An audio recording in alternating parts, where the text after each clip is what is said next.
Ilan pang umano'y biktima ng pangmomolestya ng guro sa Santa Barbara, Pangasinan dumulog sa PNP. Tutukan sa follow-up report ni Russell Simorio. Sinampahan na ng kasong 3 counts of acts of lasciviousness ang isang public school teacher na umano'y nang molestya ng grade 6 pupil sa loob ng silid-aralan sa Santa Barbara, Pangasinan. Nauna nang sinabi ng pamilya ng biktima na hindi sila magpapaareglo sa kaso. Isa raw sa matibay nilang ebidensya ang mga chat ng suspect sa biktima at ang video kung saan makikitang nakakandong ang bata sa guro. Kaya hindi ko mapatawad yung gumawa sa anak ko. Gusto ko pagbayaran niya lahat ng ginawa niya.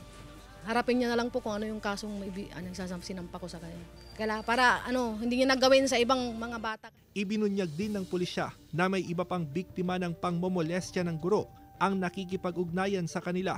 Hinihintay lang ng pulisya ang testimonya at formal na reklamo na isasampa laban sa guro. Maliban pa doon sa mga previous case, may mga dumadating din nagpapile related doon sa guro. The same case, yan ang panghihipo din sa mga bata. Tumangging magbigay ng pahayag ang guro. Muling sinubukan ng news team na kuhanan ng pahayag ang principal. Pero sa ipinadala niyang mensahe sa amin, nakiusap siyang hindi magsasalita at humihingi ng respeto. Pero ayon sa Department of Education Region 1, naipagbigay alam na ang insidente sa DepEd Central Office. Tututukan daw ng DepEd ang kaso.